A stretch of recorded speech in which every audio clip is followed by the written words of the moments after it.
Hello and welcome back to Vox Terra. It was in the 90s when I was out there debating with people, we need to scale back on fossil fuels. We're way past the time to do this. We got to get a greener economy.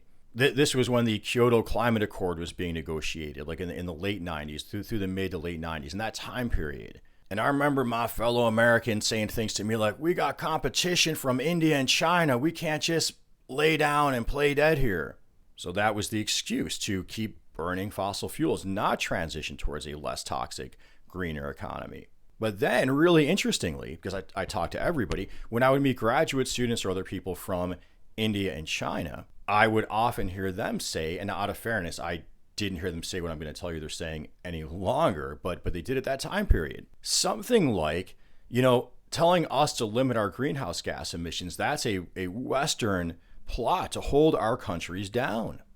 I thought, wow, I got Americans telling me, hey, this is a plot to hold us down against India and China. And I got people from India and China telling me, hey, this is a plot by the West, so-called, to hold us down. Well, that really sounds like some kind of a big divide and conquer strategy. And that's got to be coming from some kind of a, what I call the reckless elements of the fossil fuel industry, their PR.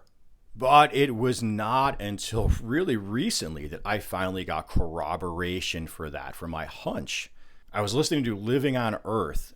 The specific episode was Troubled COP26, November 5th of 2021. And it was an interview between host Steve Curwood and guest Alden Meyer. Now, Alden Meyer has some good credentials and really deserves more airtime on other media outlets. But interestingly, people like him don't get it. His credentials, among other things, include he was a director at the Union of Concerned Scientists, as well as League of Conservation Voters and other environmental organizations. Currently, he's on as a member of this group called E3G, which does some kind of climate consulting.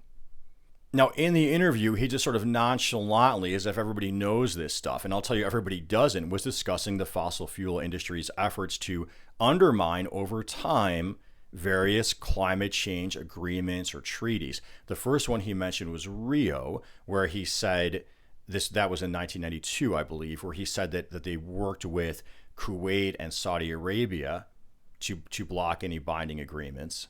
But then, more tellingly, he mentioned specifically ExxonMobil as working to block ratification of the Kyoto Climate Accord, which was in the later part of the 1990s when Bill Clinton was president, and then it went on through part of the Bush administration before we pulled out altogether. Well, here Meyer states Exxon famously, and he used the word famously, told India and China and other developing countries, you know what, don't ratify this thing. Don't agree to binding commitments. That's going to hurt your economies. And then he says they ran a multi-million-dollar advertising in the U.S. saying, hey, you know what? You guys shouldn't ratify this thing because India and China and other developing countries aren't doing it. And then I went right back to the 90s when people are telling me that basic idea. So they were able, with that advertising campaign, to create an echo chamber in the public, successfully pitting both publics against each other.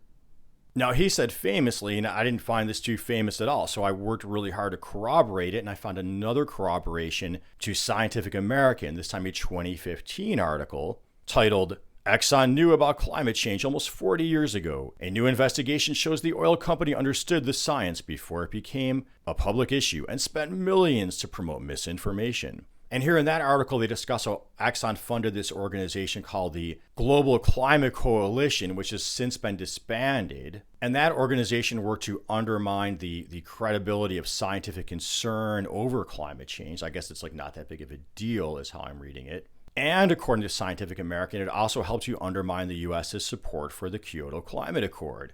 Now, the article also quotes Naomi Oreskes as saying that Exxon's tactics worked not only in the U.S., but also successfully stopped other countries from signing the agreement, including specifically India and China.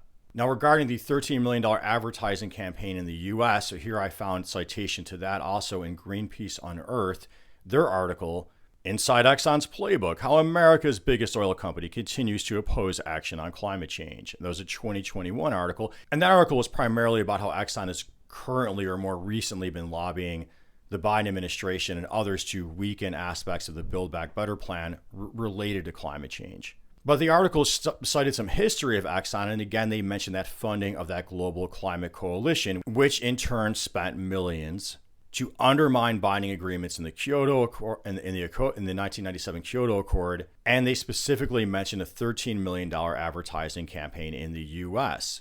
to weaken support for the Kyoto Agreement. And the article points out, hey, those efforts were successful. The U.S. Congress at the time refused to ratify Kyoto. Bill Clinton was president, and he apparently was supportive of it, but the U.S. Congress was then Republican controlled. Newt Gingrich was Speaker of the House at the time. I did a quick fact check on that one for you. And then Exxon later lobbied the Bush administration, according to Greenpeace, to then pull out of the Kyoto Accord altogether, which Bush did. Remember, Al Gore campaigned on it. George Bush mocked it. George Bush won, pulled out, invaded Iraq. Iraq's oil rich. Well, 2 points here. Don't put this story in a box and say this is just a thing from the 1990s. Look at what's going on today. The second point, though, is consider why stories like this are so underemphasized. Why our media would vilify a foreign adversary, but not vilify a major multinational corporation, specifically the oil and gas industry, which are headquartered in the United States, but are operating throughout the globe. Maybe not in the best interest of our public. Well, you want to consider Noam Chomsky's work and Michael Parenti, and I read them back in the early 90s about how there's this thing called interlocking boards of directors. People from different corporations are sitting on the boards of each other's corporations. And remember, our media is largely all owned by massive corporations or owned by very wealthy individuals. In the case of Rupert Murdoch, the founder of Fox News, I showed you that he himself has ties to the oil and gas industry.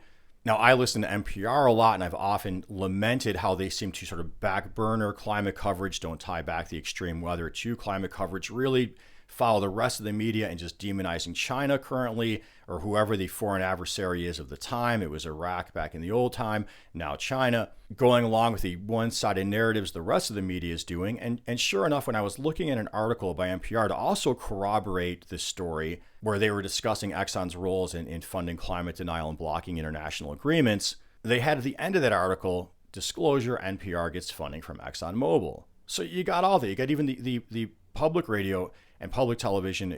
There's maybe some funding coming from these industries. YouTubers, maybe, who knows where they're getting their funding from, sponsorship. And you got advertising dollars and interlocking boards of directors and just the nature of ownership. That's why these stories are underemphasized. So I'm hoping that rather than just putting the story as that's kind of interesting in a little box, just think about how throughout time, rattling our sabers at a foreign adversary, in one sense, it creates the foreign adversary, and it also distracts from change at home, really mightily so. We saw that during COVID, and we're seeing that again now. Well, hey, I hope you found this show interesting and enlightening, and if so, please make sure you subscribe, you click that notification bell so you know I'm putting up a new video. You're commenting, liking, constructive criticism, welcome. Thank you to my 2 patrons at Patreon, Bella Grissi, Environmental Coffee House. I appreciate that support you're giving. This show comes at a massive opportunity cost for me. As always, until next time, peace be with you.